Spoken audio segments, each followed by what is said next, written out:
Good evening, everybody. I welcome to this to all of you on this webinar on the occasion of Teenage Day. Especially, I want to welcome Dr. Monica Das, Madam. Madam, we are very honored to have you as a speaker on this occasion. And I welcome all the faculty members who will show us and give us some knowledge regarding the problems of the teenage. Now, teenage period is the most mysterious and dynamic part of life. It is a period where various basic foundation of life takes place in the form of physical development, mental development, emotional development, and astral health development. As our knowledge regarding the needs of teenage is increasing, and also the challenges facing by them is also increasing. Everybody wants an ideal, smart, intelligent, and obedient child in their family. Is it possible? That is a very big question. We are facing a new problem where there is plenty of expectations from the parent sides, but also there are expectations from the teenage side also, which was not there when we were kids or when we were teenagers. There was no expectation from our side. Nowadays there is expectation from both the sides, parents as well as the teenagers also. Now, how can we deal and understand them depends upon the various conditions like socio-economic status, education of the parents, ability to understand them, cultural education of the parents, and ability of the caregivers to understand the teenagers, whether they want to listen to them or they want to just implement their thoughts or implement whatever they have in their mind to the teenagers. There is a need to teach the teenagers from goal-oriented learning to problem-solving learning. A healthy, emotional, stable, and reasonable and problem-solving teenage can grow into a well-balanced adulthood. Now, this is a time when we should listen to our teenagers and we should talk to them as free as possible. I request all of our speakers to show us the way regarding it. Thank you. Thank you, Dr. Khandelwal sir, for such a nice introduction for today's Teenage Day celebration. Listen to them, talk to them. So we have organized this webinar on this theme for a better communication between today's teenage children and their parents. We know there are multiple issues which are much controversial, and as sir said well, that we want to go through this journey happily and we have to enjoy this journey so that there can be a healthy adulthood out of this robust teenage. So before starting our today's program, I will take privilege to introduce moderators of today's webinar. First is Dr. Roshni Sodhi. She is practicing pediatrician in Aurangabad since last 17 years. She is a certified EQ coach who trains individuals in emotional intelligence and has conducted several workshops for kids, parents and children. She is an active member of IIP Aurangabad branch fraternity with an award-winning tenure as a secretary 2017 and 18, and a national trainer for several modules like neonatal resuscitation, basics of life support, basic life support, medical emergencies in schools, promoting emotional intelligence, behavioral pediatrics. So she is having such a huge experience to deal with the adolescents' problems. And our second moderator is Dr. Asavari Kaushik. She is a pediatrician at Aurangabad, has done MS in counseling from Institute of Behavioral Sciences, and she works at Sri Children Clinic and Sanjeevani Hospital, Aurangabad. So we are having two very experienced adolescent experts for today's webinar. And with this brief introduction of the moderators, I will hand over the mic to Dr. Roshni Sodhi. Thank you so much, ma'am and Sham sir, for those wonderful words to begin this evening. And I also would like to thank Dr. Sameer Shah and Dr. Datta Kadam on behalf of Aki here today. Good evening, first of all, to all the lovely parents and the teens who have connected here. I can see a huge number, and many more are trying to get admitted, I guess. Sandhya ma'am is going to help them soon. Yes. And we assure you it's going to be a very informative and an interactive session. So to begin with, let me just set some ground rules for you. First of all, the language of conversation today evening is going to be English and Hindi. Though you all are going to be in mute phase throughout, we would like to have interactions in the form of your messages, your thoughts, and most importantly, your questions in the chat box. Myself and Asavari will be looking into the chats, and these questions will be asked at the end of today's program. In case there are such questions which you feel you can't ask on this platform openly, I would tell you to anonymously send them to us at Asavari, at Roshni, and without the name being mentioned, we would still bring out the issue because the theme is to listen to you all and to try to solve your problem. Next thing is that the plan of the evening. What are we going to do today? So the first thing is, let me just start my screen sharing here. The first thing that we are going to do is have some pearls of wisdom from experts who will soon introduce to you. And thereafter, we'll be having an interactive case-based scenario that occurs on daily basis in most of the households, and those scenes will be depicted here, and the experts are going to take us through those scenes and find solutions to those daily problems. Thereafter, we will go on to have some question and answer sessions, and if we wrap up in time, we have very good messages again coming from our experts as take-home messages. Also, to make it interesting, we have several polls coming in. So parents, some are for you, and teens, some are for you. So keep your fast fingers ready. We may need them anytime during the course. With these few words, let me tell you, teenagers, we do understand you have your set of problems, a number of them.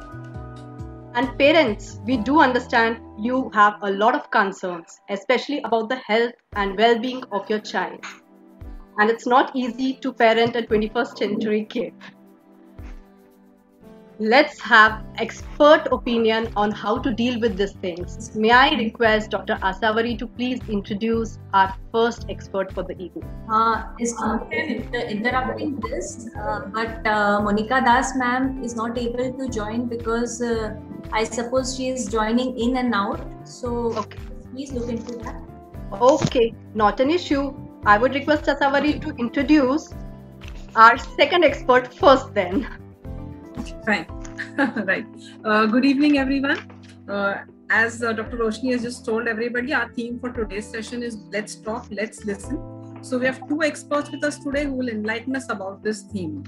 Okay. So our second expert will be our first expert now is Dr. Neeti Soni. Okay. Dr. Neeti Soni is a consultant pediatrician and a clinical nutritionist at Soni Hospital, Aurangabad. Her area of special interest is adolescent medicine, and she's conducted workshops for adolescents in schools and colleges for the past 10 years, as well as camps for adolescent vaccination, self-defense, and healthy nutritional habits. Dr. Soni has guided parents and children during COVID lockdown as well. She is associated very closely with the Association of Adolescent and Child Care India, an NGO functioning for the past 13 years. And she's also the president and founder member of the NGO Get Going, which promotes fitness for women since 2010. I would like to request Dr. Soni to say a few words to all the participants. Thank you, Asavari, for the warm introduction. Good evening, everyone. Good evening, Dr. Khandelwal sir, Dr. Sandhya, Dr. Roshni, Dr. Asavari, my dear parents and lovely teenagers.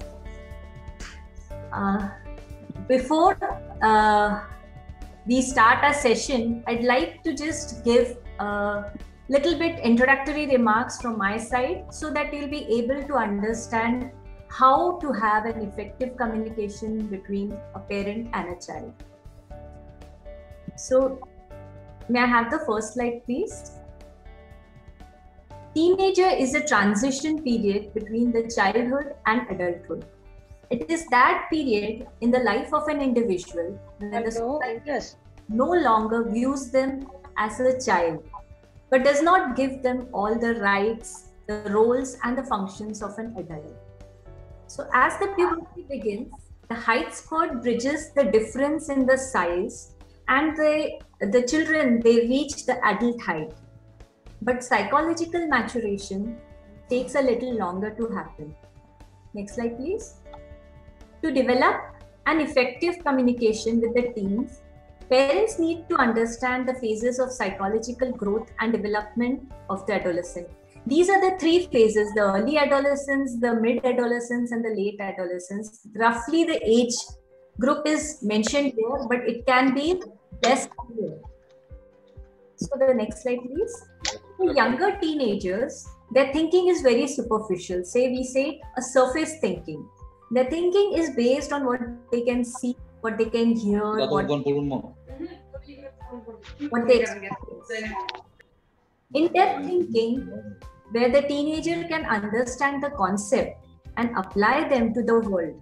This comes around 17 to 18 years. So for example, if you ask a 13-year-old girl, would you like to sit? She will say yes, but she'll keep on standing till she is directly told to sit down.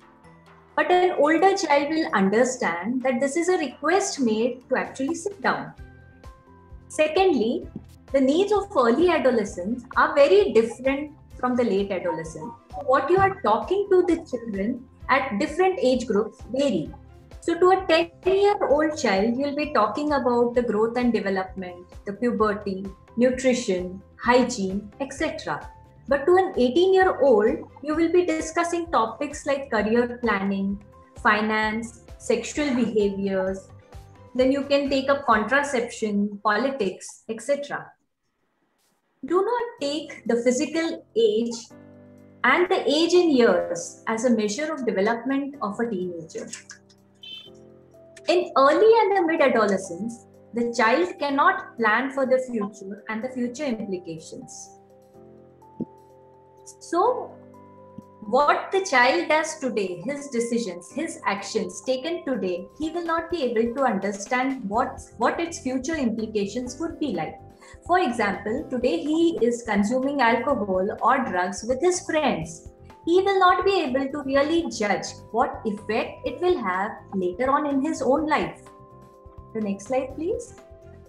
The gap between the teenager and the parent further widens because the teenagers are emotionally very liable. They will keep on opposing their parents. They will throw temper tantrums, and it makes the conversation even more difficult. From the point of the mothers, they are going through their own perimenopausal age and have their lots of mood swings. And fathers too are going through their midlife crisis. So in such a situation, next slide please, the child gradually drifts away from the family, and for him, his peer group and friends, they become the most important and the influencing people in their lives. Their behavior, their dressing, almost everything is done to fit in this peer group. So parents, if you can understand this growing up process of your child, you'll be able to understand his behavior differently, and your conversation will not get heated up. As for our teens who have joined today, no school in the world can teach you how to grow up the child the best way. So parents are learning too. They may make mistakes, but one thing is very clear, and you all should know that they love you the most. No one else in the world loves you more than they do. And they are striving really hard to bring out the best in you. With this, I'll end my opening remarks. Over to you, Roshni. Thank you, Niti. That was wonderful.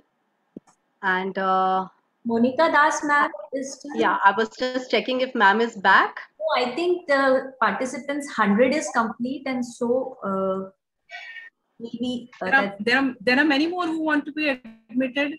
Can Sandhya do that? There are many more waiting to be. Sandhya, have we limited it to 100 by chance today? Because we have a scope of 500. There are many more willing to be admitted. You will Yes, messages. Yeah, we are looking into that matter. What is the problem? Okay. Okay. In the meanwhile, I think we'll move ahead because unfortunately, ma'am won't be able to join because this is full now. Oh my God! Just a minute. We are looking into that. Okay. Yeah. Okay. Yeah. So, in the meanwhile, Asavari, are you having a look at the chat? Right. Have we got something in there as of yet?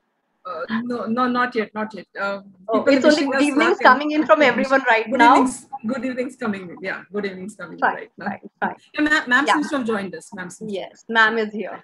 So, over to you, Asavari. Can we have ma'am's introduction again, though she doesn't require an introduction? Please. Exactly.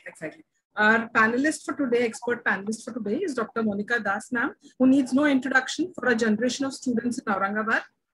A long list of qualifications, achievements, and experiences are testimony to her passion for this subject. Ma'am is a chartered psychologist and chartered scientist of the British Psychological Society and an associate fellow of the British Psychological Society. She's working as a counselor in Nath Valley School, Aurangabad since 1999. And her areas of specialization include career counseling and individual as well as parental counseling. Dr. Das is also senior career counselor at the Institute for Career Studies, Lucknow, and has a number of international publications relating to the study of adolescent stress. And her interests are many and varied, which include music and drama. And she calls herself a lifelong learner, and indeed we are all lucky to be able to learn a lot from her today. May I request ma'am for her opening remarks? Okay, I was invited to speak this evening, and I'm delighted to be able to join you. The main thing about growing up in today's generation, as Sir had mentioned earlier in his opening remarks, is that it's a very different world that teenagers are being brought up in as compared to, the life we led, for example. So the expectations and the needs and the desires that exist in today's generation is extremely different from our generation, where we listened, heard, and obeyed, probably argued sometimes also, but we basically tried to do whatever was requested from us. So the challenge these days for parents and for children is to find a happy medium in terms of understanding each other, communicating well with each other, and living and loving each other as you grow up. Right. So how do you get your teenager to open up, parents? The first thing is your teenager will open up if you talk about his or her interests. And this is very important. Rather than, and you can just talk about very simple things. You don't need to go into anything major. Talk about their everyday life, what they've done in school, the kind of things that they've participated in. So you gradually get to know your teenager. Now, I'm not suggesting at all that you're not doing this. It's just a suggestion. The second one is your teenager will talk if you are available. Many parents these days are busy. They're either busy in the kitchen, they're busy with joint family commitments, or they're busy with work. They're busy with their mobiles. They're busy with friends. So basically, children need time, and they can sense when you don't have the time and when you're not interested in terms of participation with them.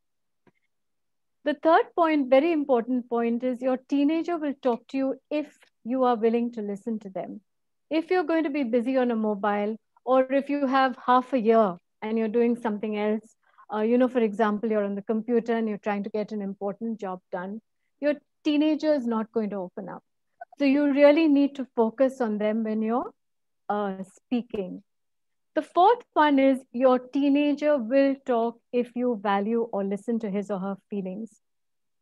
They have a lot to say. They're going through a lot. And we've gone through that, by the way, all of us as teenagers. So we know what it's like growing up. And we need to give them that time, that opportunity, and we need to be patient with them. Next slide, please. Now, this is for teenagers. How do you get your parent to listen to you? So, my dear young friends, firstly, you need to be clear and direct. Clear and direct means don't beat around the bush. You want something, explain to them why you want it. You have to do something, explain to your parents why you have to do it. If you want to meet up with friends, explain to them the whole situation. So be clear, be direct when you're speaking to them. Honesty is very important. If you start telling lies from a very young age, it's going to be very difficult for both parents and other adults in your life to begin to trust you. So you really need to learn to be honest and open. Even if you get yourself into trouble, it really doesn't matter. It's no big deal. But be honest and open so that people know where you are coming from. The third thing is, and it's very important for today's generation, you need to try and understand your parents' point of view. Everything is not about yourself. Everything is not about I, me, and myself. So understanding what angle your parent is coming from is extremely important.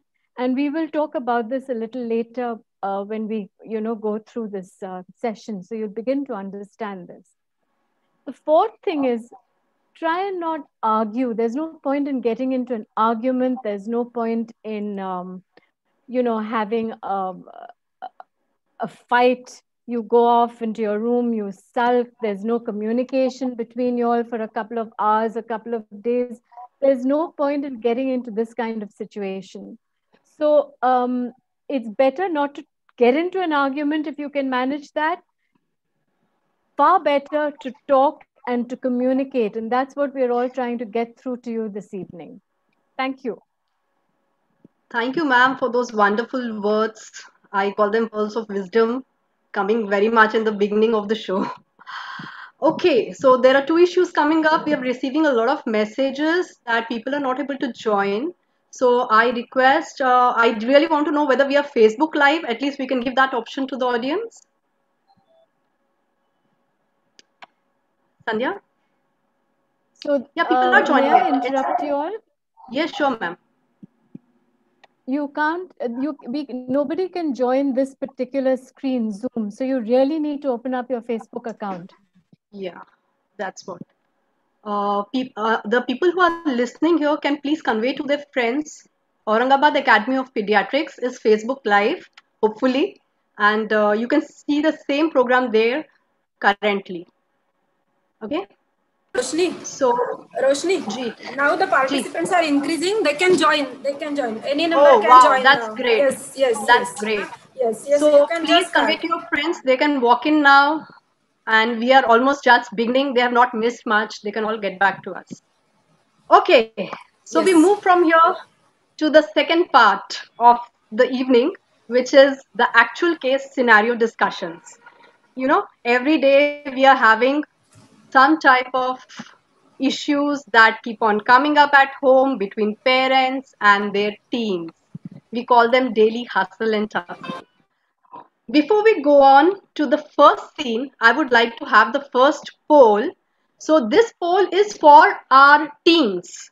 So all the teens here, I'm launching the poll. You get 20 seconds to attempt the answer to this poll. Okay? And after that, we'll check on the results. So here the poll is launching. Read the question properly. When would you like to learn? Only the kids are supposed to answer, not the parents. I know parents kya bolenge. We want only the kids to answer this. Okay. And 30 seconds on. Ending the poll. And let me share the results with you all. Oh, so most of you at the age of 15 many of you at the age of 12, 8th standard, want to be able to ride a two-wheeler. Interesting, isn't it? Fine. Let's move on from here. I'm stopping this now and we go on to this scene. This is the first scene that's taking place. Now from here onwards, you can consider me to be the teenage, be the boy or the girl, and Asavari to be the parent, be the dad or the mom. And let's see what's happening in this household. Dad, I need to ride the bike with friends today. All too young to ride bikes. But all my friends are doing it. They'll tease me. Their dads are so cool. My concern as a parent is that it is against law to drive below the age of 18. I'm also worried about the risk of accidents. What do I do? My concern as a teenage is that my parents lack confidence in my abilities and I feel left out from my peer group. So if this is the scene that happens in the house, Dr. Neeti, can you help us from here?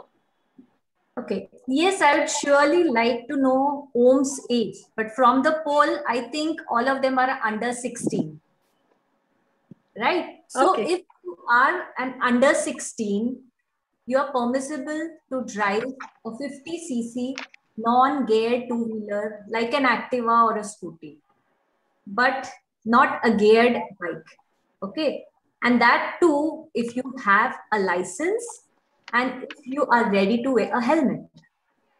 Well, now this, considering he is a 16-year-old, now the Om is 16-year-old, and here I'd like to take up an opportunity to talk to him about his license, his helmet, his non-speeding, then no cell phone while driving, following of the traffic rules, as also the accidents that can be caused while driving and drunk driving too. But before we give him a permission to really drive, I want you parents to really check into their driving skills. Like what I have observed is parents are more concerned about the handwriting of the child more than the driving skills of the child. This is the place where you really need to introspect. So if he still insists to have a geared bike 150cc, so the answer is no. A very clear no. No arguments, no discussions. Because once you enter into arguing, the child feels that if he throws a tantrum or if they are arguing, I mean the parents are negotiable. सुन लेंगे, मान जाएंगे, एक दो बार गुस्सा कर दिए, जोर से बोल दिए, but this is not how it should be. If he wants to go with his friends, then the scooty or the Activa shouldn't be a concern. The concern is his spending the time with friends. Okay, so make it very, very clear, no geared by the age of 18. Well, if the child is less than 16, lots of 12 years now you have wanted to ride a bike. So there is no question of them letting and getting a bike and going. Even if they throw tantrums, it's a no. Like this is the time when the child cools down. You can really share an incident from your life or from what you have read in the newspapers or somewhere. What happens if an underage driving teenager meets with an accident or has caused an accidental harm? You can discuss the legalities with him. You can show him and tell him very clearly that this does not mean that they don't care for him. This is their parental concern. It's not the lack of trust in him. They trust him completely, but they shouldn't play with the law. And they want that Om should be happy. He should be with his friends. but not by breaking the rules or putting his life at risk. Well, that answers a lot of things, Dr. Niti. Thank you so much. So the message goes clear. The age, the law, and these things, non-negotiable things are there between the parents and the teens, like risking while driving early. These things should not be encouraged. Can we move on, Asavari? Should we move to the second one? Yeah. Sure. So before we go to the second one, I have the second poll coming up. This poll now is for the teens again. Wow, it seems to be their day. The second poll that I'm going to launch, you get 30 seconds to answer that. And here it is. I hope you can see it on the screen.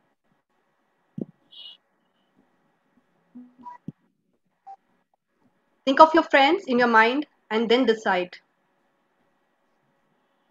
whether they are of the same gender, opposite gender, or there's equal distribution.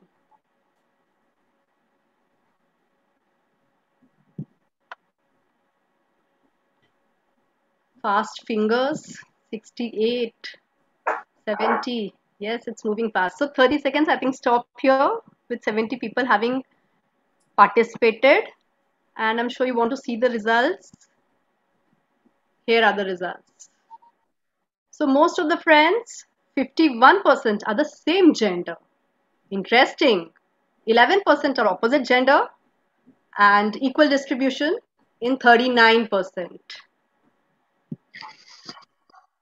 I stop this poll here. That was really interesting to see. And we move on to the second scene.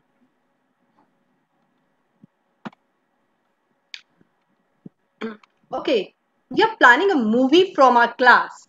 4 boys and 4 girls. I don't think you need to go out with boys. What do people think? Mom, it's 2021. You still thinking about boys and girls? Well, I'm a parent, and as a parent, I feel our value system is important, and it's not being respected anymore and not accepted by today's children. I feel there's a generation gap. I'm a modern child. I don't think of these things. Before I pose this question to Monica ma'am, I would like to tell you this is only a representative case of a value system issue. There are many more and more dangerous value system clashes that take place in most of the households. So ma'am, what do you have to say about this? I'm not able to see the video. Right. I was very amused with the outcome of the poll. 39% of them feel that, perhaps being with opposite. No, 11%. It was it 39% with the opposite sex? It was 51%, ma'am, who wanted to be with the same gender. Sex. It was only 11% were only interested in the opposite gender. So this is very amusing for me because, and also very interesting as a psychologist, because it tells me that in many ways children are thinking. They know what value systems they have to use. They also know that their parents are very clear about what's right and wrong, and this has been imbibed by the kids. So I'm extremely pleased, really pleased to see the outcome of this poll, I have to say. But in terms of going back to this particular scene, I think in today's day and age, we as parents, as teachers, as friends, and other adults in teenagers' lives, we need to keep a very broad mind, perhaps allow a little leeway in terms of getting to know your children's friends, who they're mixing with, the kind of people they're going out with or they want to spend time with. This is very important. And one of the best ways of doing this is inviting them home. I find that happens very little nowadays. In fact, I mean, I'm not talking about COVID-19 times, but just normally, generally. So this business of having friends over for lunch, spending a couple of hours in your own home, not separately. this is very important because you get to know their friends, you get to know the kind of homes they come from. So eventually, when your child does want to go out with a group of friends, you're comfortable as a parent.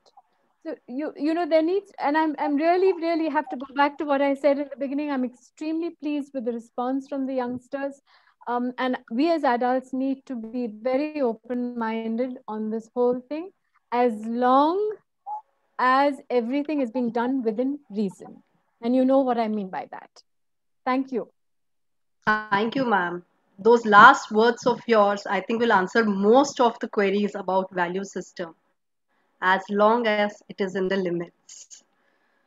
Fine. Roshni, We move Roshni, on. Ji.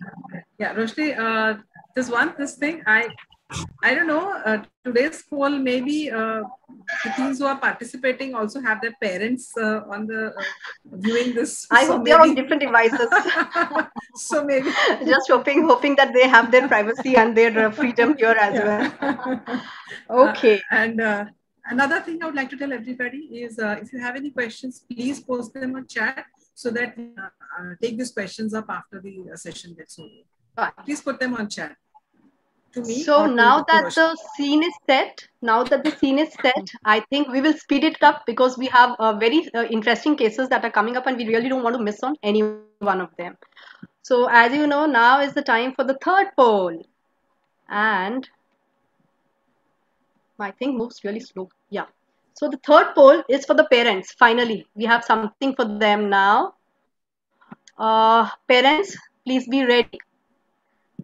I am launching the poll for you. Yes. At what age will you send your child to a gym? Parents Mummy? are as fast as the kids. Mummy तुम मेरे को gym को कब send करेंगे 18 years में कब जल्दी बोलो How sweet. Please mute yourself before. He wants his mom to participate. So sweet. Okay, I'm ending the poll here. And I'm sure you all want to see the results here. Yeah, 69% say at 18 years, 28 at 15, 3% and 12 years. The question came here because we see a number of overweight and obese children at a very early age nowadays. That's the reason this question has come up. I'm sure we'll have our experts answer this. Before that, let's see what Asavari has in her next scene. Shanti was a foodie till 10 years of age and a fun-loving, confident girl. At 13 years, she started disliking herself for her chubby cheeks and fat arms. She refuses to eat properly, fights with her mom over her short height. Now, as a parent, I'm worried about her inadequate diet and that it will lead to nutritional problems. I also want to know how to resolve the conflicts that I have with my daughter at mealtimes. As the teenage, I want to feel good about my body. I want my friends should appreciate it. So with this issue of body image, can our expert Dr. Neeti help us? Well, thank you. Thank you, Asavari. Yes, from this scene, I would just like to highlight few things. Shanti is a 13-year-old girl.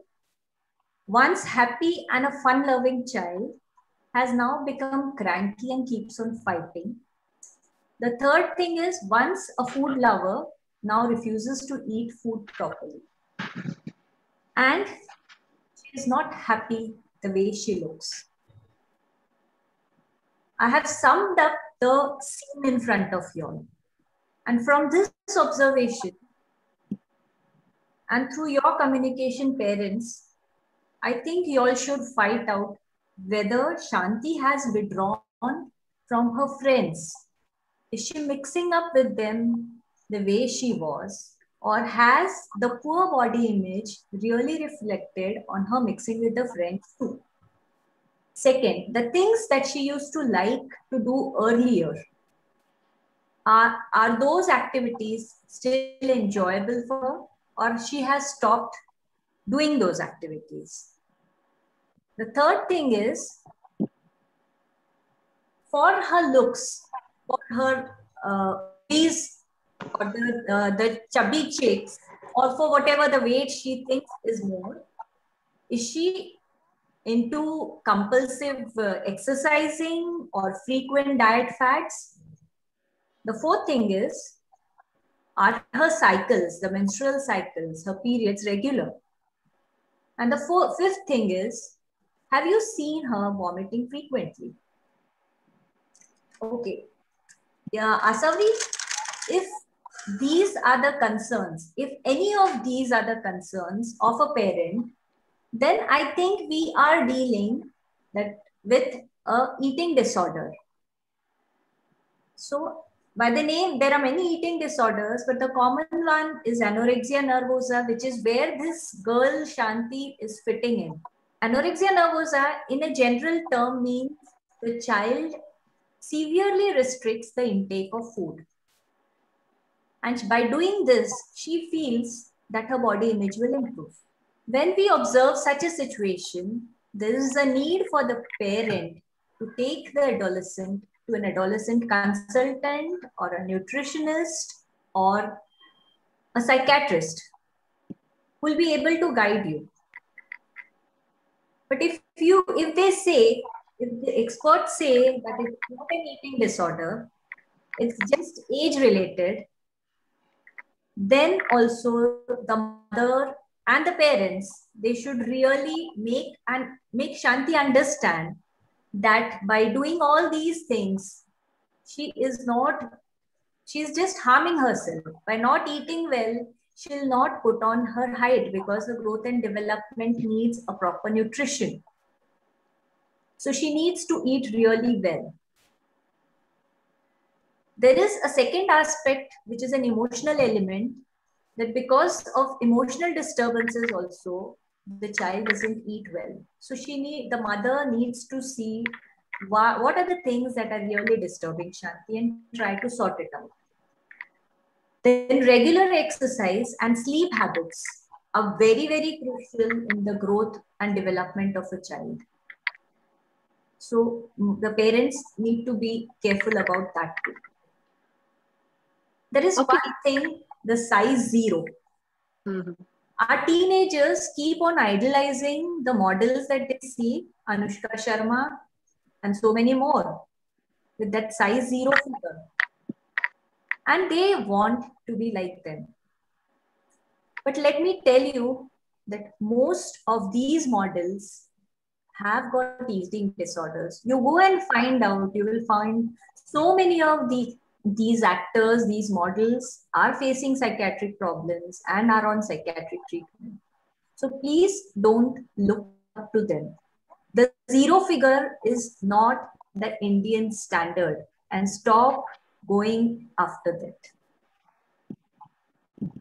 I would like to ask you, from the parents' point of view, yes, I would explain to Shanti. But if I was Shanti, I would want to know how to fit in with the rest of the children in school. My problem basically arises is that because of my, my chubby cheeks or whatever it might be, I'm not fitting into the particular mold which other students, other peers of mine have. So how do I try to fit into the school? See, adopting into a healthy lifestyle, which the three basic components is exercise, nutrition, and sleep. If you have these three, those chubby chicks are going to go away.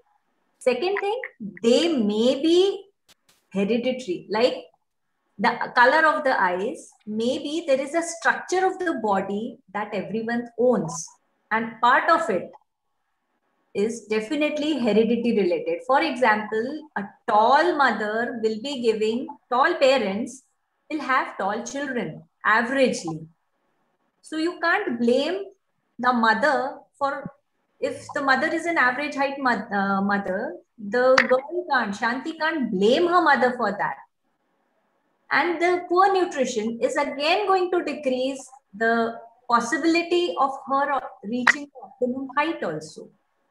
And Neeti, maybe just not the body image. There must be other things in Shanti which the parents may appreciate and give her that self-esteem and then that self-confidence that she's looking for. You have to appreciate the positives in the child. That is absolutely right. But here, when it comes to having a poor body image because of her looks, because of the body structure, you need to boost up that only the looks are not the full and final about fitting in. Very true. Okay, and here I would also like to ask you, the poll results, they showed that most of the people want to send their children at 18 years of age to the gym. Is that right by standards? No. The correct age to send the children to the gym is 15 years. What we saw in the chart about the middle adolescence, that is the time when the boys start developing muscles. And with the weights on, it will help the child to put on a nice muscular look. And by 18, their structure is already set. So they can start their weight training and going to the gym by the age of 15, not before that. That's wonderful. We move on to the next one then. And the next poll that's coming up, this is again for the parents. And I'm launching the poll. Parents, be ready. What do you think about aptitude test and career counseling? 70 parents have already taken this, so I'm going to end this. And let's see the results. Okay, 63% say yes, these are compulsory. 10% don't know, and 27% say a no. Good. Let's move on to our next theme, which is going to answer these questions for us. I don't want to be a doctor. I like dramatics. I want to get into theater and acting. Don't be foolish. That won't give you a living. You need to have a respectable job in society. Now, I am a parent, so I feel my decision making is obviously better than his. Am I not right? But I want to be in charge of my child, my own life. I hate dictatorship. So, Monica ma'am, can you help this parent and child? You hate dictatorship. It sounds like dictatorship. Okay. So there are several things here. Let's go back to the poll first. One is that I think it was 79%. I may have got the figure 69. wrong. Yeah. 69 who felt that it was important. I feel that aptitude testing and counseling in terms of career counseling is very important for children, say from 9th standard onwards. Now, many parents have very set ideas about what they want their child to do, what they want their child to be, and they've planned out their children's lives. But in today's world, I think it's very important to take your child's opinion into account. So the number of parents who said, for example, that career counseling and aptitude testing is not required in the poll, it is extremely important for you.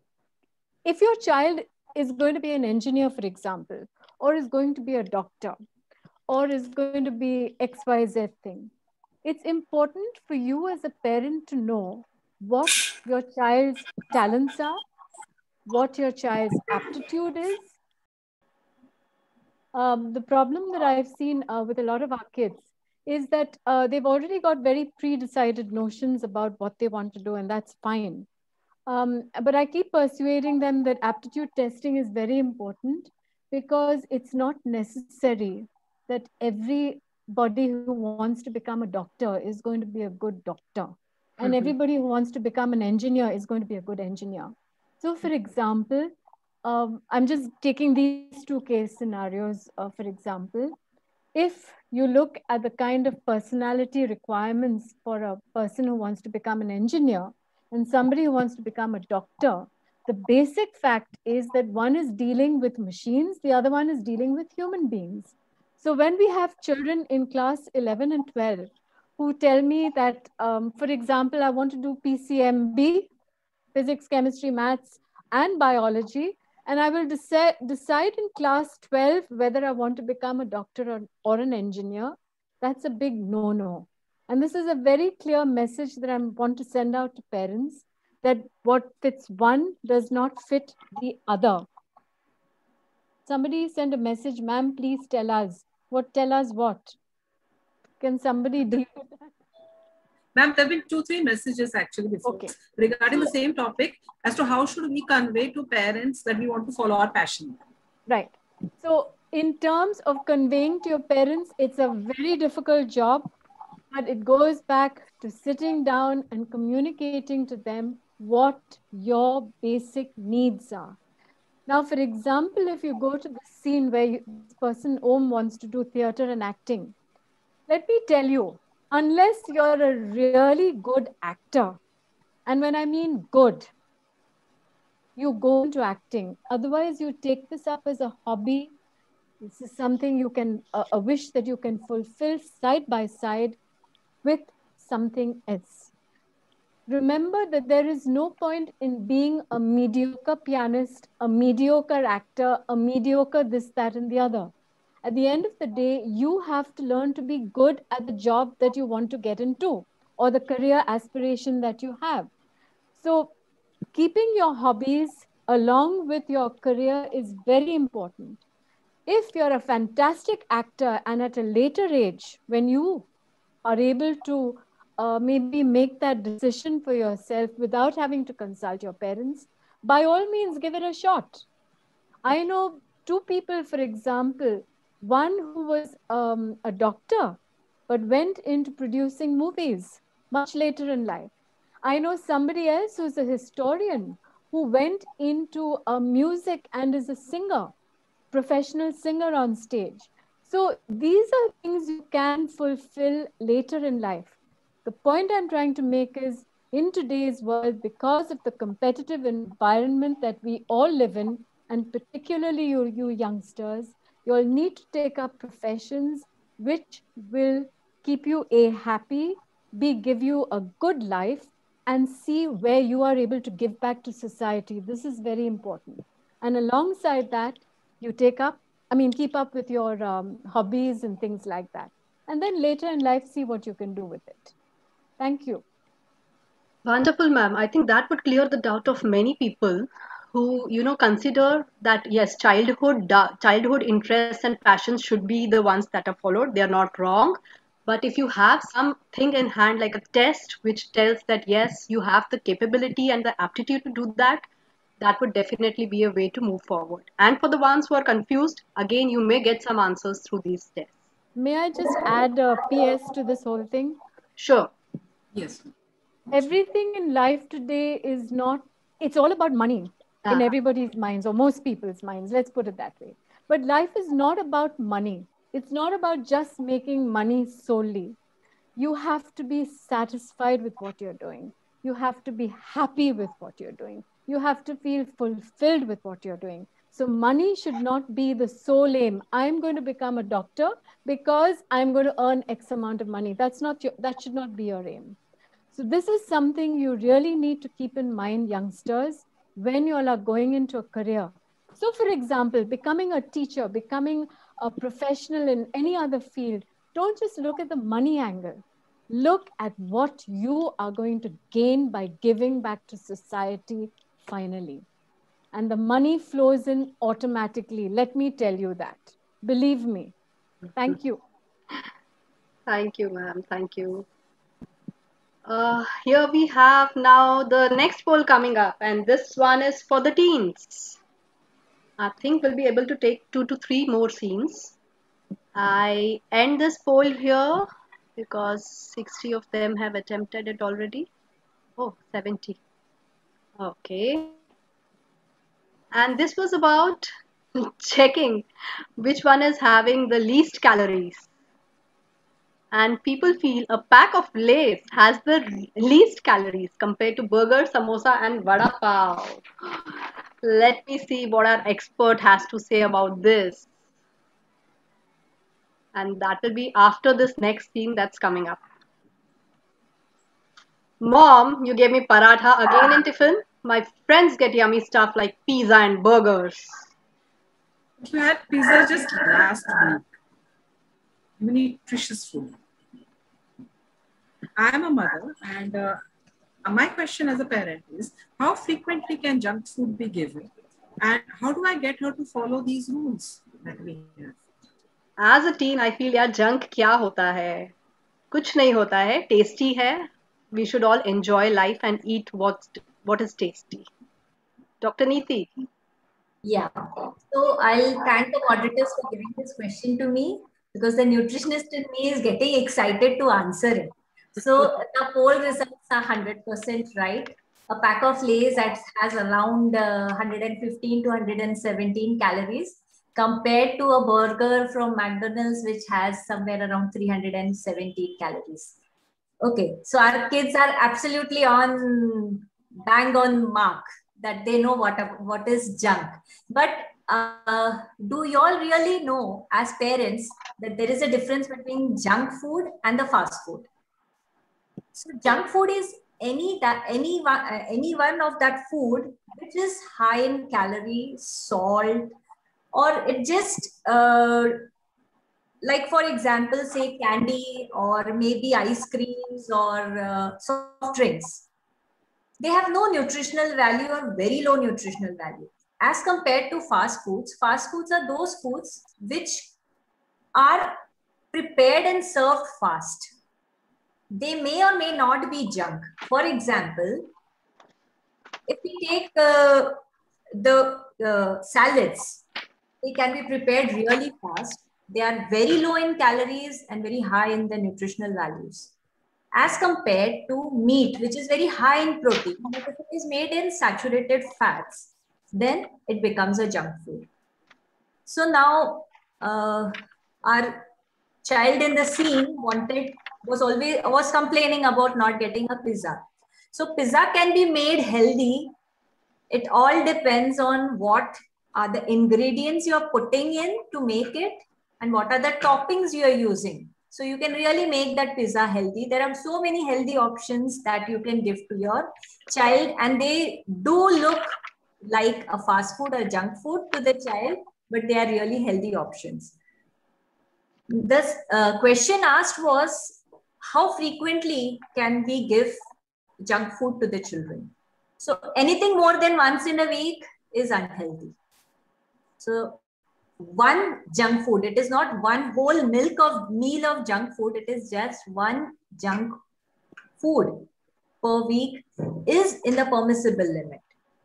Now, what can be done? The parents are now concerned what can be done so that their child really drifts away from eating the junk food.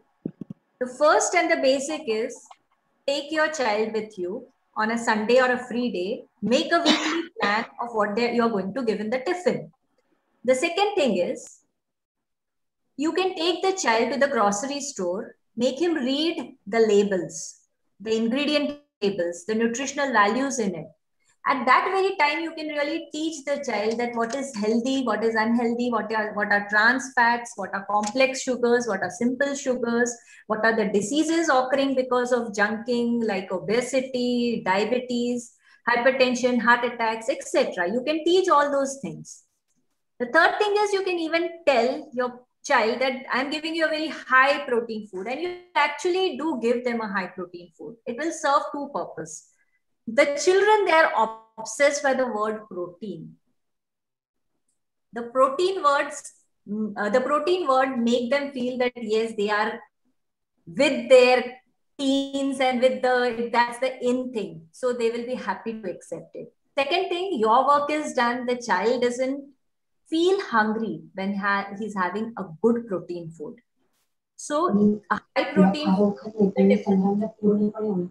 then start making which have different colors, different textures, so that the food will appear attractive. Like adding strawberries, mangoes, it makes the children to flaunt. Then there is usually an emotional element associated with the child having junk food. Just try and sort it out. Also develop a good habit of exercising and sport in the child, because once they start exercising, automatically they will shift towards eating healthy. Teens don't like to be manipulated by adults. So when you give them material to read and show them how the food companies are trying to manipulate these children, trying to get them hooked to the junk food, they will know that they have to avoid this. And last but not the least in the list is try to be a role model yourself so that the child will learn to follow your footsteps. Thank you. That was a wonderful list. And I guess the most important point that hit me was we should get into the habit of looking into the nutritional facts of things. I think that's going to stop us somewhere from just, munching without thinking. And probably the most important is we should be a role model. We should ourselves stop eating, eating food which is not nutritious. In fact, I think that's the most important thing in parenting itself, that we have to be a role model and then only we can expect those things from our kids. I'm moving on to the next poll. Poll number 6 is for the teens again. Who influences you the most today, bacha? Your parents, your grandparents, your teachers, or your friends? There are other influences like media, magazines, and other things. But I just wanted to know here that about the people in your life who influences you the most today.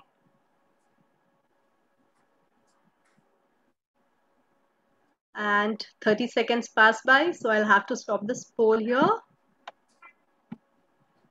I'm sharing the results of this poll. Oh, still 49%, the parents, they lead. And of course, very close competitors are friends. 35% is the friends. 49 parents, 35 friends. Let's see what this scene number 6 has to teach us. Ma, I need to buy this new skirt for the party. That's too short. Better in jeans. Ina, Meena, Dika, they all are having this. I look like a behenji with them. As a parent, I'm worried about the effects that peer pressure will have on her. I want to be accepted in my peers, so that's my concern. Monica ma'am, can you help this mom and child?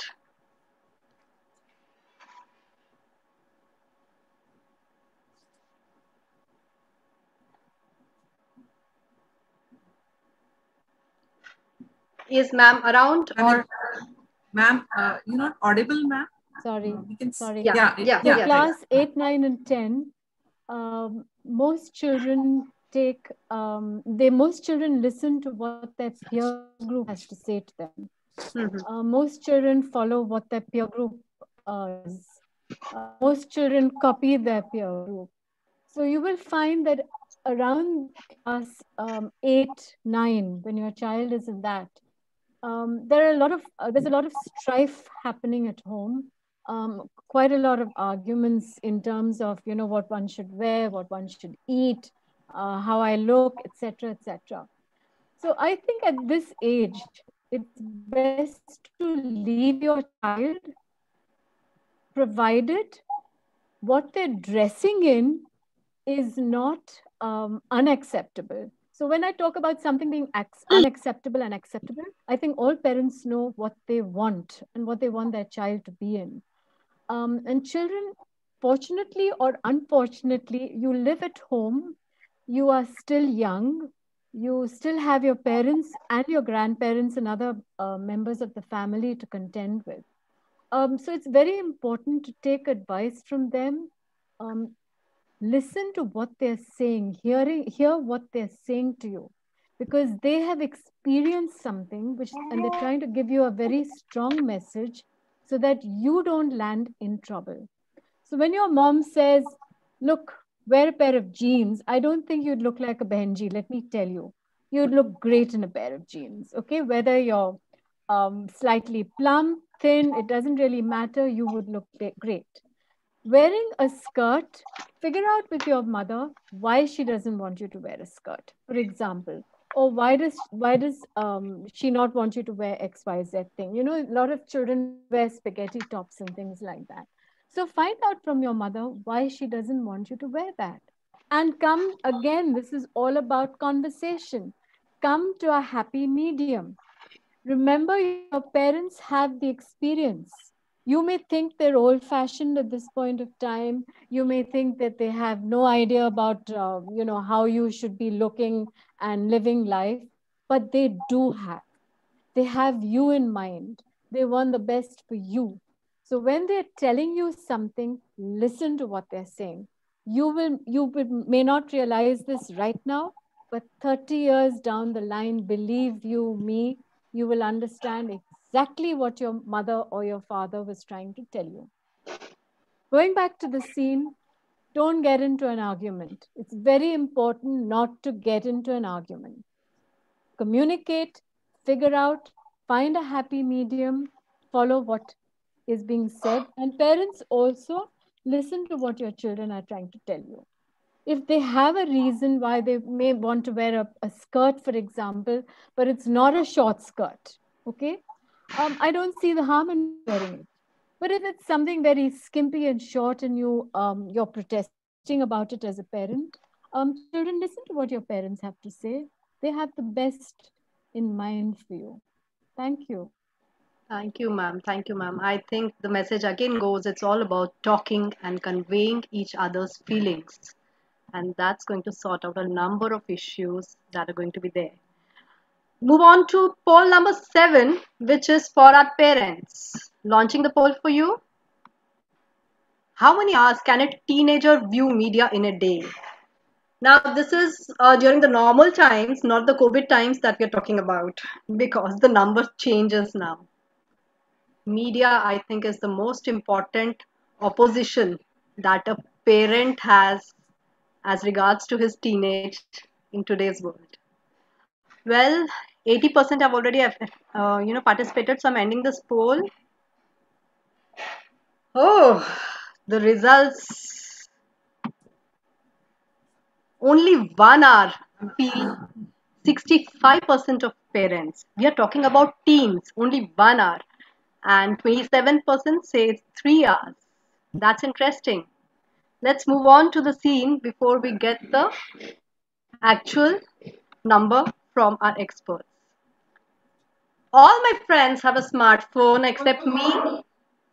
Don't expect one before 10 standard. They have it since they were in 5th, Dad. I'm now in 8th.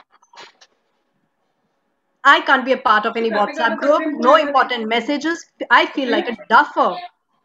And I feel out of league as a teenager if I don't have a smartphone in hand today.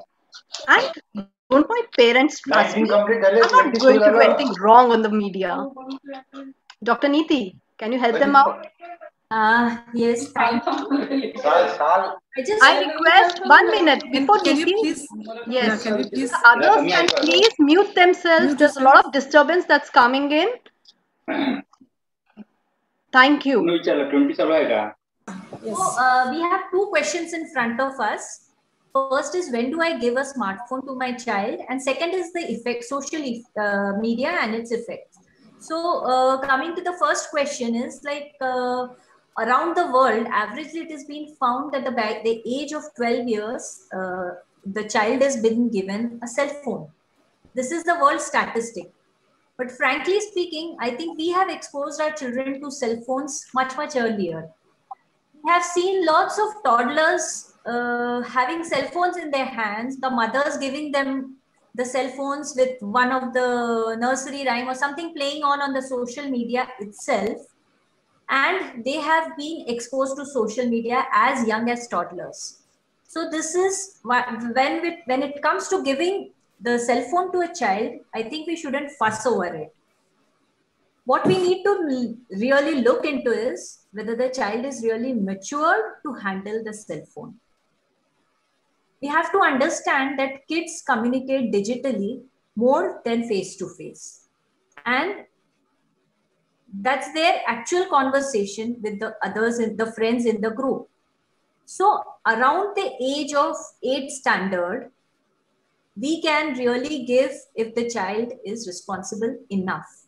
When you're giving the cell phone, you're exposing the child to everything in the world. So teaching them about the social media, the media addictions, the cyber crimes, the cyber bullying, sexting, pornography, etc. This is very, very crucial when you give the first cell phone to your child. And this is called as digital citizenship. Now for Om and all the teenagers who have joined in today, well, you guys are really the technology gurus and we learn a lot from you. But let me share some social media overuse. What we got from the poll is 1 hour. I think most of the parents have answered it, and they feel that giving 1 hour is giving 1 hour is the ideal thing. According to the WHO standards, 2 hours of social media use for the teenagers is permissible. That was in the non-COVID times. And in the COVID times, the allowed time is the only time when they are with the school. Other than that, they are not even supposed to handle the social media. So, and I know all the children are doing it. So I'm just summing up few of the overuse concerns of social media. The child gets a low self-esteem because someone has posted something in the social media and the child feels that that person is having such a wonderful life and look at my life. Second is there's a feeling of isolation, loneliness, anxiety, depression. Because of excess of use, they really cut off from the family and the friends, which they should do in person. There's a fear of missing out. Then there are sleep disruptions. Because of decreased physical activities, it generally have effect on the overall health of the child. The child tends to get poor grades in the school. But what can we really do to improve this scene, the social media checks? So you can, when giving the cell phone, you can lay a few basic rules that the child needs to turn off the phone when there's a school going on, or when the child is working, where the child is having meals, where the child is having some recreational activities. That time the child needs to put the cell phone off. The child also needs to keep the notifications mute, because a notification pops up and the child is again distracted. So should keep the notifications mute. Third is there are certain time that you should allot a certain time for social media every day. Arun. You should put a timer. There are lots of free apps available on the Play Store, which can really, you can put a timer, and once your 15 minutes, the timer that you have set in for your Insta is over, then it should automatically get switched off. There should be no cell phone in the bedroom, no cell phone being used on the bed, or no nighttime viewing. Also, encourage your child to develop a hobby or a sport. Thank you. Thank you, Niti. Media is a topic I think we can just go on and on. We really need to have another session for that. Yes, on media, yes. Yeah. But this was very important, that maybe the time of giving is not that important, rather the rules and the regulations that follow. Just like we teach them driving with all the knowledge about the signs and the signals, the same way they need to understand there are certain rules and etiquettes they need to follow even with the media. That's right. That's wonderful. Wonderful. Last three topics are a little sensitive, so I need the parents to now gear up because the next poll is for them. I'm launching the poll for you. Are you really aware of substance abuse? I'm talking about drug abuse in children in Aurangabad. Let's have some real life assessment with this awareness of our parents about what's happening in Aurangabad. We always hear about Pune and Mumbai. What do you know about Aurangabad? Yes. So I end the poll here. And the results here are 60% parents feel no, nothing happens in Aurangabad. 40% are aware of drug abuse in Aurangabad. Let's see what our experts have to say after this scene. Why are you late from the party? Why are you stinking? No, Dad. Yes, Dad. My friends forced me to try a beer. I just couldn't say no. As a parent, I'm scared my child may become an alcohol or a drug abuser. How should I handle this? As a teenage, my intention was to only experiment and try something new and, experience myself and then decide. Monica ma'am, what do you have to say about this? Yeah, I'm in a quandary about this, mainly because, drug abuse alcohol intake, everything is increased in the city, particularly alcohol intake. I know of teenagers who get pretty drunk. Sadly, I have to say, parents who are totally in agreement with whatever they're doing. And, for example, they're allowed to drive cars. They're probably still underage. I know of kids who've driven onto, the boulders in the middle of the road. I've forgotten what you call it, the proper term. I know of kids who've had accidents which have been covered up by both parents and who have, whoever is helping them out. I know of kids who are drinking on the quiet, who are on probably on substance abuse also quietly. The sad part is that there are a couple of things here. One is some parents don't realize what's happening. They go into denial if they're told. There are many parents who realize, encourage it, and they're fine with it. And that's fine because that is their child's life. And, finally, you may have a problem later. So that's something you have to deal with as an adult. But there are many parents who don't have a clue what their children are doing during the day. See, it's not just the evening. It's not just when you spend a couple of hours in the evening. When these kids are not at school, who are they with? Are you at home? Are you spending time with them? Do you know what's going on in their life? And one of the things is notice whether there are any physical changes, behavioral changes in your child, particularly when you all are together, say at dinner time. A child who's antisocial, a child who doesn't really want to be around with the family, a child who's sleepy all the time, a child who, for example, hides and does things. Notice behavior patterns. I have to tell you of a very sad story of a youngster, a very brilliant child who I knew personally, not in Aurangabad, for example, very sadly came from a very wealthy family.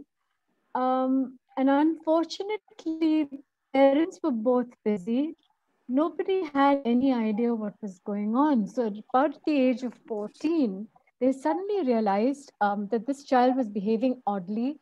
And there were several other things which came up. And then they discovered that this child was on drugs for many, many years. And guess who was giving him the drugs? It was one of the staff in the house. So you really need to be very, very alert as to what is happening in your home. Who are your children hanging out with? Don't just take it for granted that because you live in a 2.4 family. I mean, you have 2.4 kids and you all have just mother, father, and kids. There are other people around. So being alert is very important. Understanding what the limits are is also important. I also believe, and I would like to suggest that if you want your children to have a drink, for example, let them have it in front of you, not behind your back. And you all need to have conversations about what is permissible and not permissible. I find it sad to find youngsters drunk these days. We were never drunk. None of us were drunk. I mean, I don't drink per se, but I'm just talking about people. Nobody gets to see a youngster drunk means you're not in control. And who is at fault? It's the parents. So somewhere along the line, something has gone awry and you all really need to be alert. Hello. Thank you. Thank you, ma'am. So the message goes, be aware, be cautious. Things are happening very close to you. It's not that things are not happening in Aurangabad. Okay, I need to ask our organizers whether we can take the last two questions. Sandhya ma'am, can we go ahead? Yes, sure, Roshni. Go ahead. We have a time and just complete your all scenarios. Don't worry. Okay. So important two scenarios coming up. The poll for the 9th one, this has to be taken by the parents. No. This is for the teens. This is for the teens. Yeah. So I'm launching this poll. The little ones, please look into this. Have you felt any of the following for long duration? You felt like staying alone. You felt your sleep is disturbed. You felt not eating well, self-harm, or none of the above. 32% of our teens have felt like staying alone. 16% have had disturbed sleep. 9% not eating well. Luckily, 4% only thought of self-harm.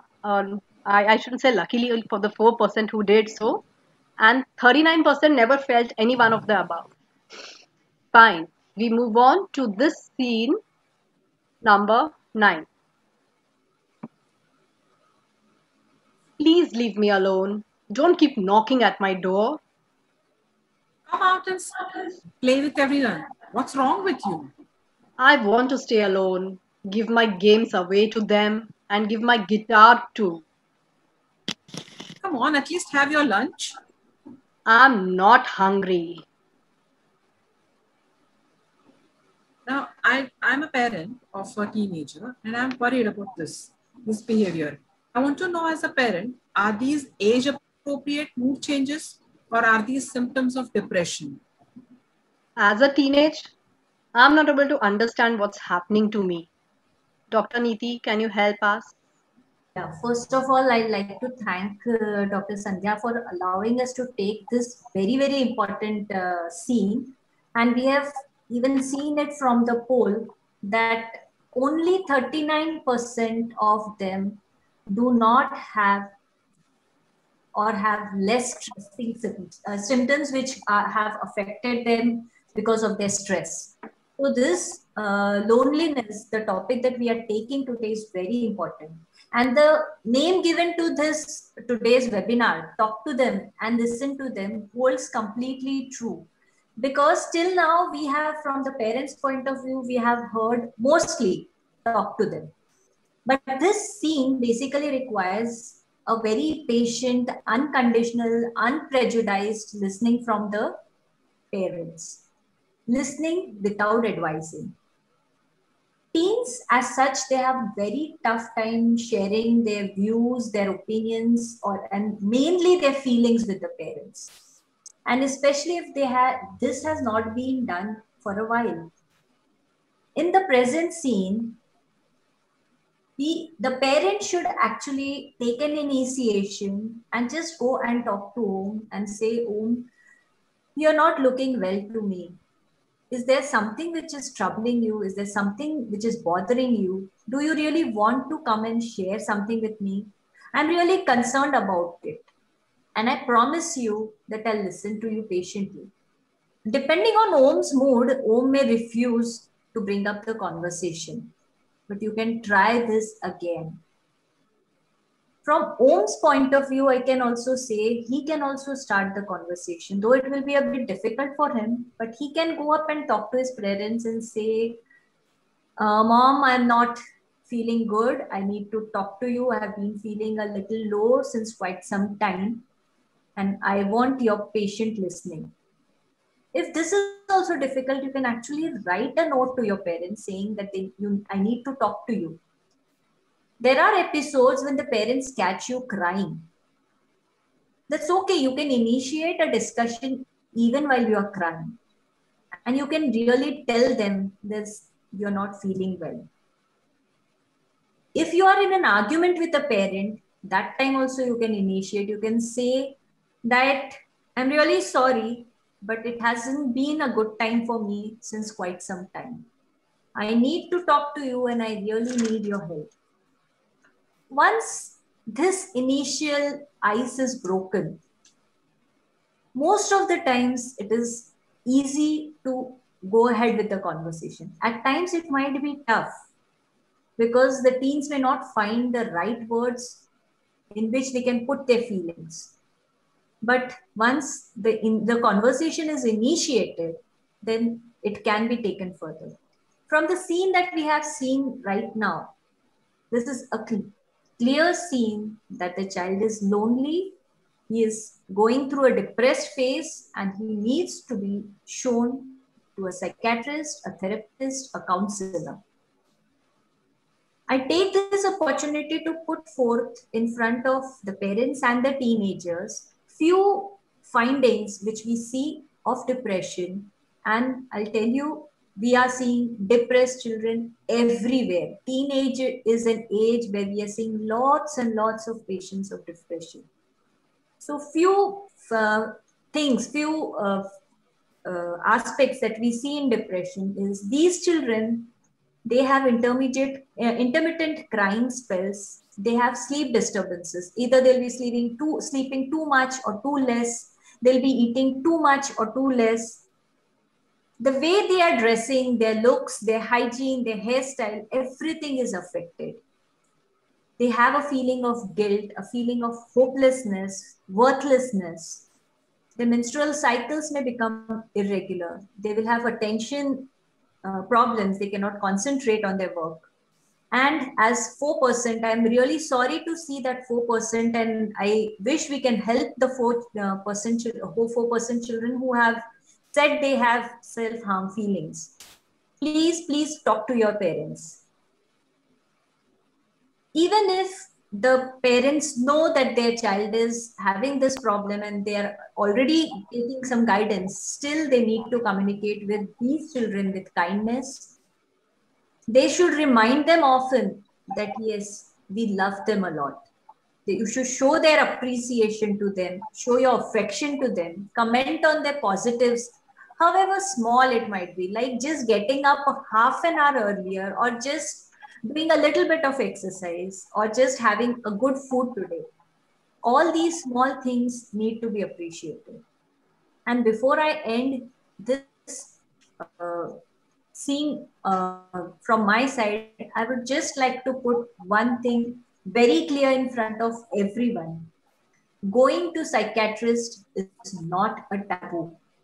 And please do not hesitate to take your kids to them. Thank you.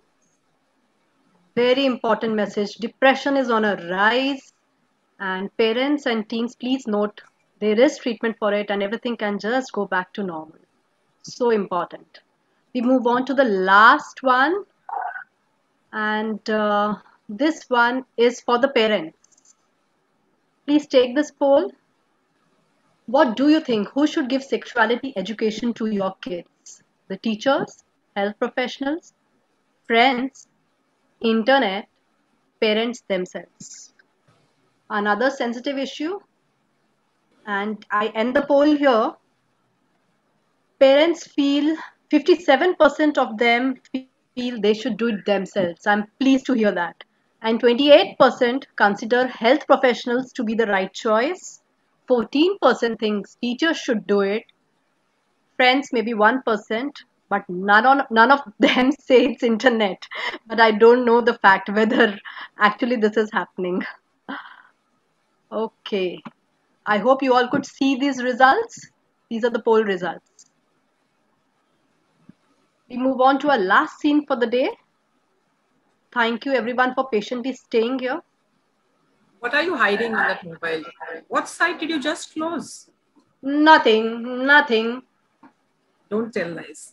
I don't like girls you hang out with. God knows what they're teaching you.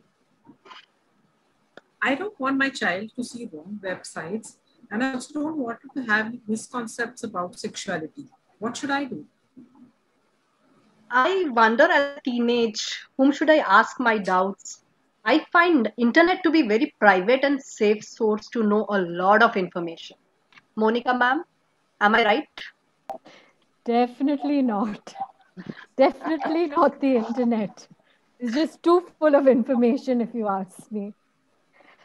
So yes, I think parents need to play an active role in this, very importantly. And at the right age to start is around 12 or 13, particularly when your child gets her first period, when, your son, you can see visible signs of them growing up.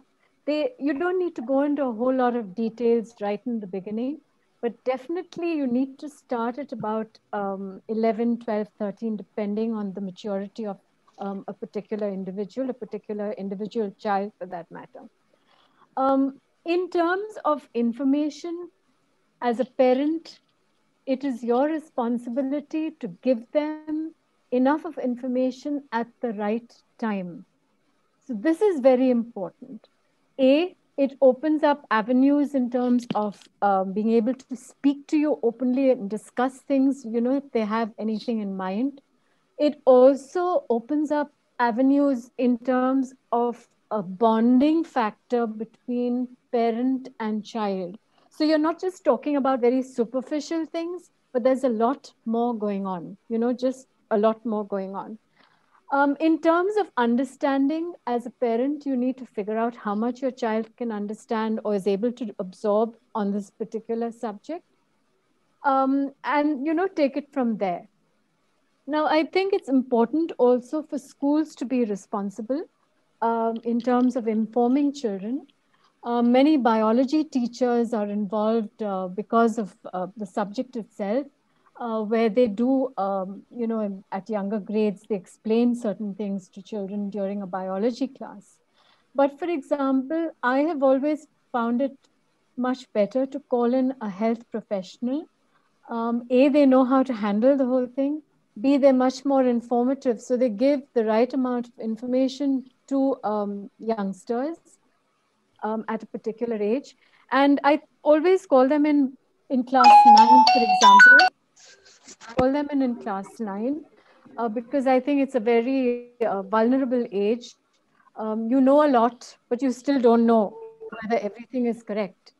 And B, the other thing is that because of the internet and the amount of information overload that one gets, there are lots of porn sites available, and depending on what is happening in each individual home, many youngsters want to explore. They want to watch these sites. They may not have everything. So in terms of responsibility, I think, and I don't want to lecture anybody over here, I think it's very important for parents to be responsible in the kind of sites they're looking at, so that their children don't pick up on these sort of habits.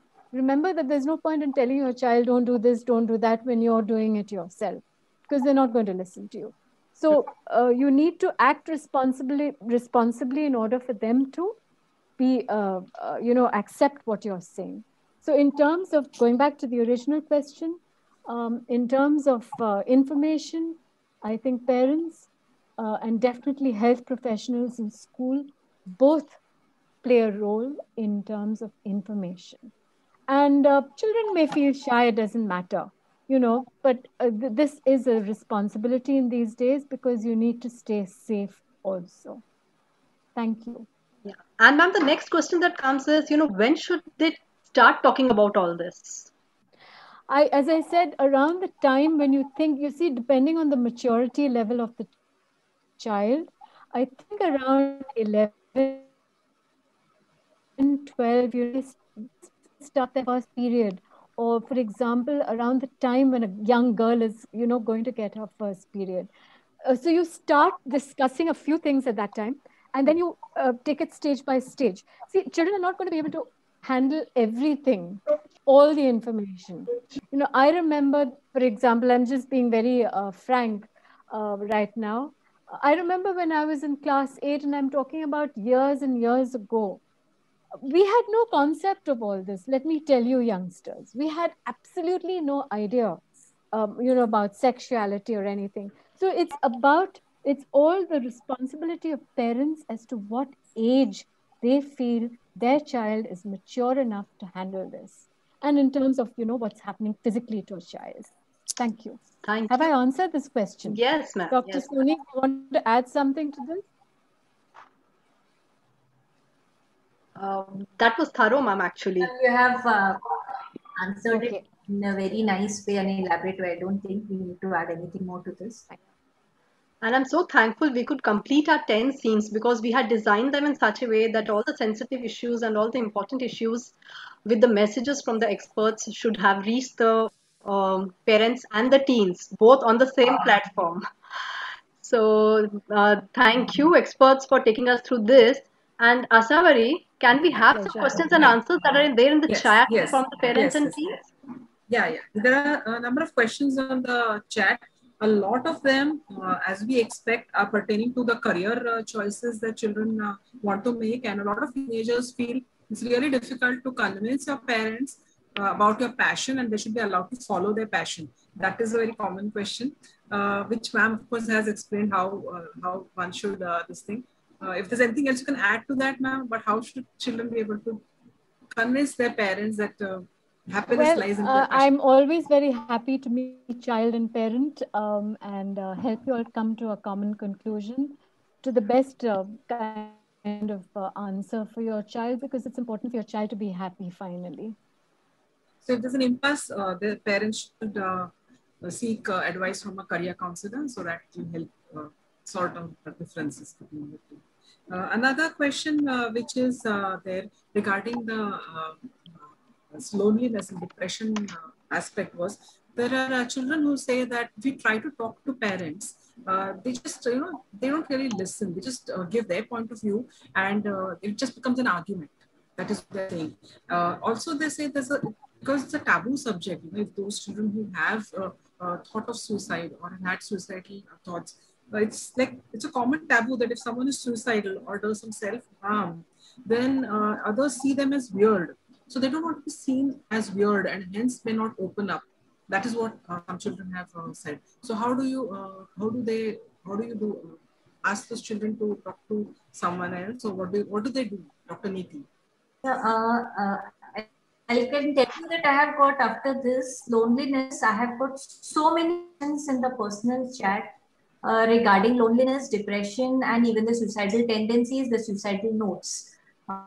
If you find that the parents are unapproachable, not reachable, then in that situation, you should look out for an elder person. I am not speaking about the peer group or the friends. You cannot discuss these things because they are in the same boat as you are. You need to find a person who is elder to you, not only elder, a pretty elder person, someone senior who can understand your situation and guide you. And if you don't know any such person with whom you can really open up, then you should go and consult an adolescent expert, or you should go and consult a psychologist. Neeti, are there some helplines or some numbers available in case they really don't know where to go to? You will get ample of numbers and the helpline numbers if you really go to the social media. But rather than doing that, it's better that they go to a person they know, a trusted person. That will help them even if they need treatment and even for the follow-ups also.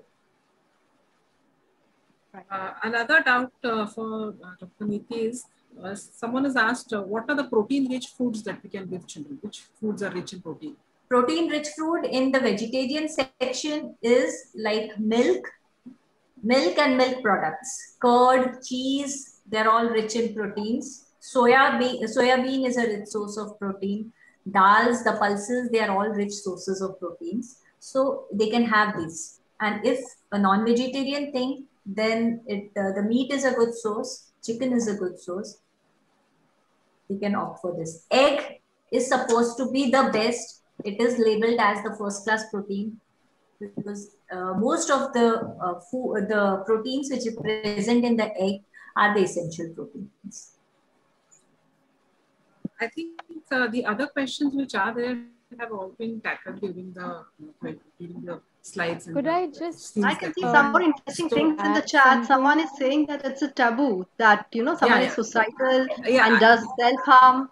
Yeah, but speaking about someone who is close to me, so you see, this is happening. It's today's teens who are talking about such scenarios. It's a high time the society takes a note of these things and changes the perspective and starts accepting these things as common.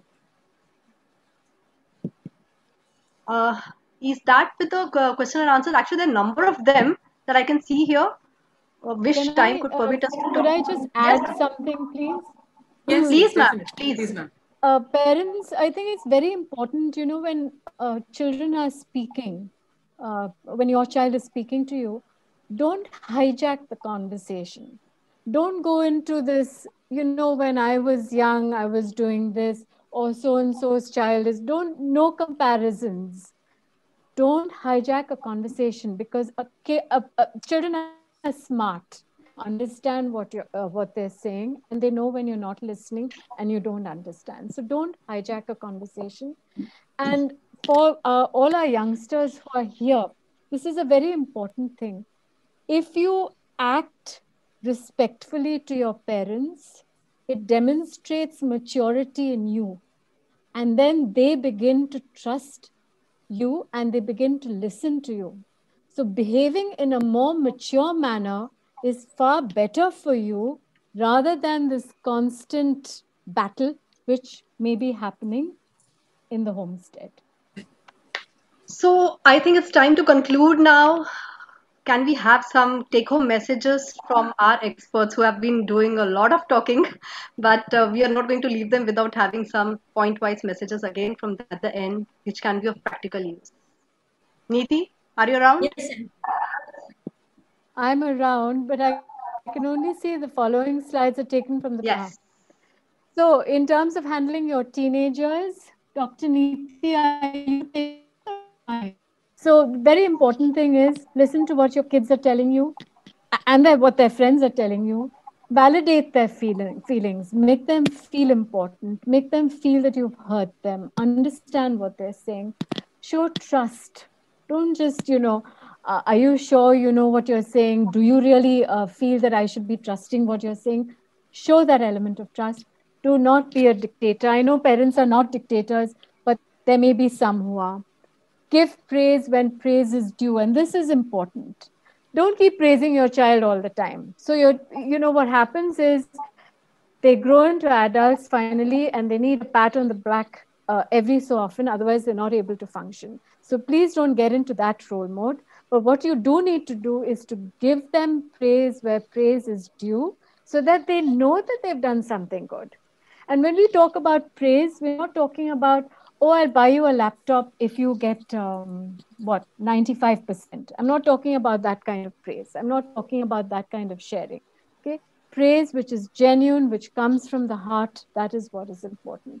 Control your emotions so that there's less of the arguments and more of understanding, more love, more affection being shown by all members of the family. Do things together. So whether it's cooking or gardening or, doing things in the house, or you go hiking, try and spend quality time together at least once a week on a Friday, Saturday, or Sunday, whenever all of you are free, all members are free, so that there's quality time. We're not talking about quantity, but quality time being spent together. And meal time is very important. Breakfast doesn't happen in most homes. Lunch is in school for the kids and for parents, otherwise if they're working, or at home if they're at home. So the main meal of the day and the most important meal when you're together is dinner time. And this time is sacred, should be made sacred, not with a computer, not with a mobile, not with any gadget, just family members sitting at a table, enjoying a good meal and talking about everything and anything that's been happening during the day, talking about life, talking about what's going on in the world. I leave this slide to you, ma'am. Neeti, ma'am. Well, so how to talk so that parents will listen to you. This is how the teenagers should talk to their parents. They have to be very clear, very direct, just the way I said it. I am not feeling well, I want to talk to you. Be as clear as you can about what you want. Be honest. Just as ma'am had initiated this conversation, don't start, the habit of speaking truth starts very early in the age, and that is the way you will build up the trust of your parent.